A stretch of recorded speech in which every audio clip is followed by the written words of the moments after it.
آج کی ویڈیو میں ہم آپ کو ایک ایسی بدبخت قوم کے بارے میں بتائیں گے جس نے اللہ کے نبی حضرت صالح علیہ السلام کی پیروی کرنے سے نہ صرف انکار کر دیا بلکہ ان کی اونٹنی کو بھی مار ڈالا۔ اللہ نے اپنے پیارے نبی کا بدلہ ان سیاہ بخت لوگوں سے کیسے لیا یہ آپ کو تھوڑی دیر میں ہی پتہ چل جائے گا۔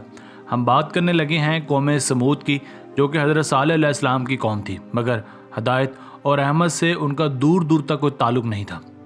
اس قوم کے بارے میں مشہور ہے کہ بڑے بڑے پتھروں سے گھر بنانے کے ساتھ ساتھ ویران اور بیابان صحرا کو رہائشی علاقوں میں بدل دینا ان کی وہ خصوصیت تھی جو اس وقت پہلے کسی اور قوم میں نہ پائی جاتی تھی۔ آج بھی آثار قدیمہ کے ماہرین کو ان کے بنائے گئے بڑے بڑے پتھریلے گھر سکتہ حیرت میں ڈال دیتے ہیں کہ اس وقت جب ٹیکنالوجی کا ٹی بی دنیا میں موجود نہ تھا تب کیسے قوم سمود نے یہ عجائبات کھڑے کر دیے۔ یہ قوم ہجر کے مقام میں سکونت پذیر تھے جو وادی قرا کے قریب دریائے سرخ کے کنارے آباد تھا۔ قرآن نے قوم سمود کو مشرک قرار دیا ہے۔ اس قوم پر اللہ کے قہر و عذاب کا اندازہ آپ اس بات سے لگا سکتے ہیں جب کئی برسوں بعد پیغمبر اپنے لشکر کے ساتھ اس علاقے سے گزرنے لگے تو انہوں نے اپنے ساتھیوں کو کہا کہ یہاں سے پانی نہ پینا، کیونکہ یہ علاقہ کسی دور میں اللہ کے قہر کا شکار بنا تھا اور وہ لشکر وہاں سے توبہ و استغفار کرتے ہوئے گزر گیا۔ 70 بتوں کو پوجنے والی اس مشرک قوم کو راہ راست پر لانے کے لیے اللہ تعالیٰ نے حضرت صالح علیہ السلام کو بھیجا۔ اس کے علاوہ قوم سمود کے عیسائی ہونے کے بھی پختہ شواہد موجود ہیں۔ جب حضرت صالح علیہ السلام کو اللہ تعالیٰ نے اس قوم کی رہنمائی کے لیے بھیجا اور انہوں نے قوم سمود کو اللہ کی طرف رجوع کرنے اور بتوں کی پوجا چھوڑ کر اللہ کی وحدانیت کا درس دیا تو قوم سمود نے حضرت صالح علیہ السلام سے کہا، اگر واقعی میں آپ اللہ کے پیغمبر ہیں تو ہمیں کوئی معجزہ دکھائیں تاکہ ہمیں آپ کی باتوں میں سچائی معلوم ہو سکے۔ قوم سمود نے معجزے کے طور پر حضرت صالح علیہ السلام سے کہا کہ اگر آپ اللہ کے سچے پیغمبر ہیں تو اس پہاڑ میں سے ایک اونٹنی نکال کر دکھا دیں۔ حضرت صالح علیہ السلام نے اللہ تعالیٰ سے دعا کی۔ اب اللہ تعالیٰ اپنے پیغمبر کی دعا قبول نہ کرتا یہ بھلا کیسے ہو سکتا تھا؟ آپ نے جیسے ہی دعا کی تو اسی وقت پہاڑ سے ایک اونٹنی نکل آئی جو واقعتاً اللہ اور ان کے پیغمبر کا کرشمہ اور معجزہ تھا۔ مگر اللہ تعالیٰ نے قرآن مجید میں فرمایا ہے کہ ہم جس کو ہدایت نہیں دینا چاہتے ان کے دل پر مہر لگا دیتے ہیں۔ قوم سمود نے اتنے بڑے معجزے کو اپنی آنکھوں کے سامنے دیکھا مگر پھر بھی ان کے دلوں پر مہر لگی رہی اور انہوں نے نہ ہی حضرت صالح علیہ السلام کی پیروی کی اور نہ ہی خدا تعالیٰ کو واحد و یکتا مانا۔ قوم سمود نے تو اتنے بڑے معجزے کو دیکھ کر بھی اللہ تعالیٰ کے پیغمبر کو نہیں مانا تو بھلا ان کی اونٹنی کی عزت و تکریم کہاں کرنے والے تھے؟ بس پھر انہوں نے حضرت صالح علیہ السلام کی اونٹنی کو مار ڈالا۔ ان کا شیطانی پن یہاں بھی ٹھنڈا نہ پڑا بلکہ اب وہ حضرت صالح علیہ السلام کے اور ان کے خاندان کو نعوذ باللہ شہید کرنے کے در پہ ہو گئے۔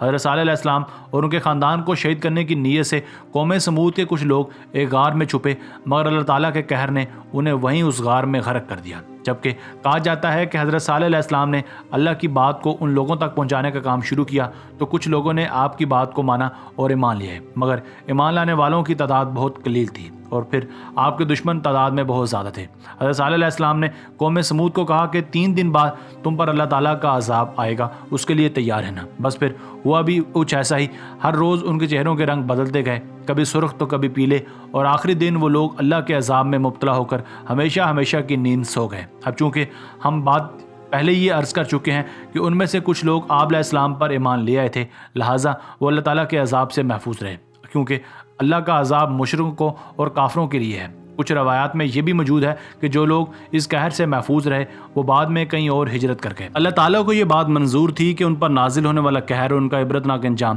قدم قیامت لوگوں کے لیے عبرت کا باعث بنتا رہے۔ اس لیے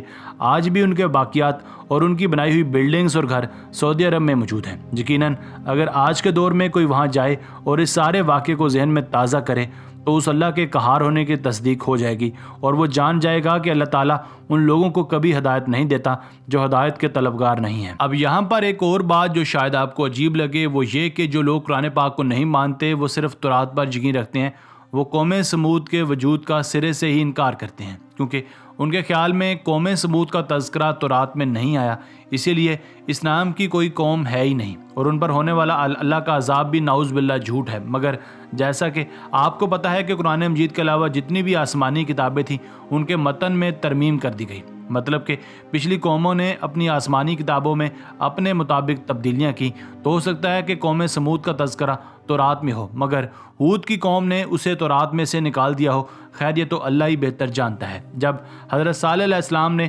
قوم سمود کو اللہ کے عذاب کی وعید سنائی اور کہا کہ تمہارے پاس اس دنیا میں عیش و عشرت سے رہنے کے لیے محض 3 دن ہی بچے ہیں، تو وہ لوگ اس بات کو ہوا میں اڑا گئے، گویا کہ ان کو یہ باتیں مذاق لگ رہی تھیں۔ مگر جیسے جیسے دن گزرتے گئے اور ان کے چہروں کے رنگ بھیانک طریقے سے بدلتے گئے تو وہ لوگ اس بات پر متفق ہو گئے کہ ہم پر عذاب آ کر ہی رہے گا، مگر ابھی بھی ان کے دلوں میں اس بات کی خلش موجود تھی کہ پتہ نہیں عذاب آئے گا بھی یا نہیں۔ مگر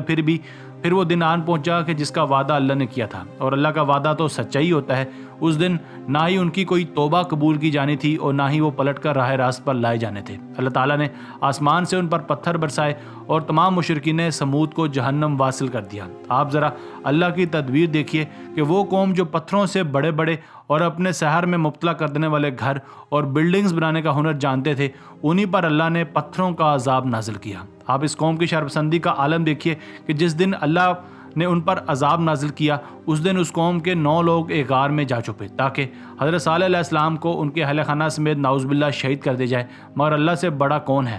اللہ تو ان کی نیتوں سے واقف تھا، اور جب عذاب الہی آن پہنچا تو وہ 9 لوگ اسی غار میں دفن ہو گئے، جبکہ عذاب سے ایک رات پہلے بھی ان کے چند ساتھیوں نے آپ علیہ السلام کے گھر پر حملہ کرنے کی سازش کی، مگر تب بھی اللہ نے اپنے نبی کی حفاظت کی اور ان پر آسمان سے پتھر برسائے۔ قوم سمود کا واقعہ قیامت تک آنے والی نسلوں کے لیے ایک عبرت رہے گا۔ اللہ تعالیٰ کبھی بھی یہ پسند نہیں کرتا کہ کوئی اس سے ہٹ کر کسی غیر کو اپنا معبود بنائے اور پھر فرعون اور نمرود کی طرح خود کو ہی خدا کہہ بیٹھے۔ اگر کوئی ایسا کرے تو اس کا بدلہ لینا وہ اس کو اچھی طرح جانتا ہے۔ قوم سمود کے اس واقعے سے جہاں ہمیں لاتعداد عبرتیں اور سبق ملتے ہیں، وہیں ہمیں یہ بھی معلوم پڑتا ہے کہ اللہ کے ہاں تمہارا ہنر اور شان کسی کام کی نہیں جب تک کہ تم اس پر سچے دل سے ایمان لے آؤ۔